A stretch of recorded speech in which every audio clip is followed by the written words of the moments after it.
Sanibonani bafethu. Lana ngike ngaphosta ama-poster u2 elandelana. So ngiyabona ukuthi kuzoba ama-dry or ama-delays mawukuthi ngiphosta nga-1. Ngcono ngivethane ngenza ivideo. So le video le izonilekelela kakhulu. Angena umuntu onomona, angena kumuntu ogodla ulwazi. Kodwa hlala kule video mawukuthi umuntu onesifiso sokuthi ukwazi ukuthi one day umonetize ku-Facebook, umonetize ku-YouTube na TikTok, but angikho emkantshubovu ku-TikTok, kodwa kakhulukazi ku-YouTube and Facebook bafethu.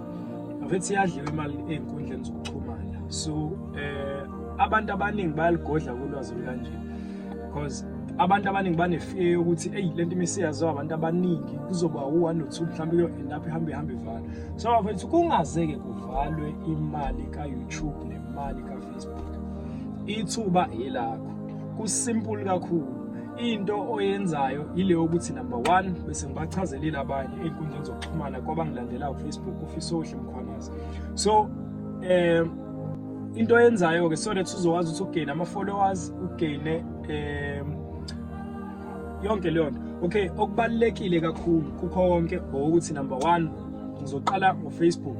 Ku-Facebook guys, into yokuqala ebalekile ukuthi yonke into oyishuthayo noma yonke i-content oyenzayo ibe professional.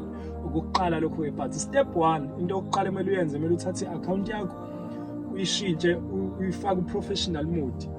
Emva kwalapho bese mawuthi professional mode kwamanye ama-account ubuye unqabe ukungena. Mawuthi awuvule ku-professional mode uzocreate i-page lakho libe lisha nje sha, but okubalekile ukuthi kube no-followers yabo. If si-professional mode kuzoshintsha kubhala ukuthi bani followers yabo. Make ama-friends ngeke uzokwazi ukuthi uhole.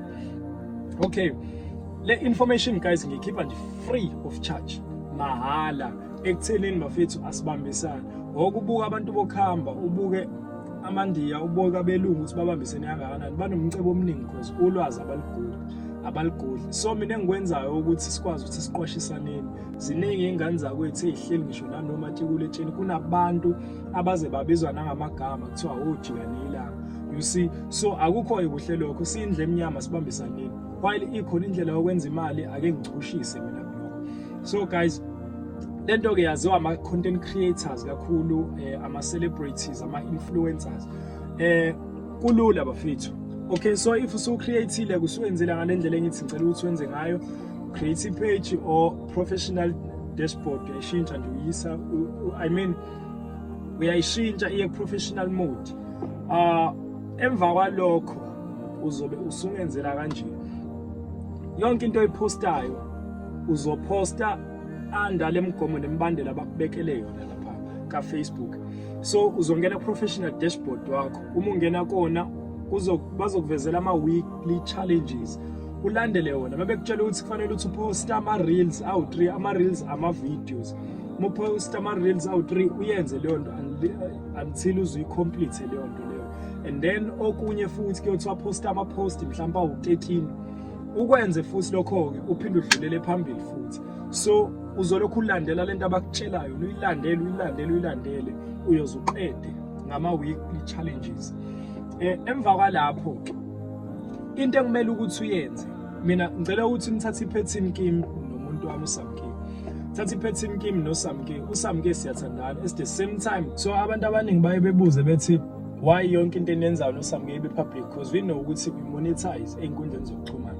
So guys, wena okwakhe kumele ukuthi ukwenze ukuze iprofile yakhe izokhula. Number 1 into ekumele ukuthi uyenze, come up with something new, interesting, into ezokwazi ukuthi entertain abantu beyithanda. You can create any kind of content esemqondweni wakho ngaleso sikhathi. Yazi ubuka namba abantu bayigqokela amaningi bayishayela amahlaya and stuff yonke leyo nto leyo because bayazi ukuthi baya monetize ngaleyo. Come up with any idea izokulekelela, izokusiza ekuthenini ukhulisa ama-followers. So ayikho lento yokuthi uzothi ufuna ukukhulisa ama-followers ngenxa ukuthi uzothi kuyasiza khona kodwa kancane. Kunzima ukuthi ufollow umuntu ongazi ukuthi wenzani empilweni. Iba na something oyenzayo okanye ozoba busy ngayo inkundleni zokuxhumana. Same apply na ku-YouTube futhi into ecishe ifana, but ku-YouTube kulula kakhulu.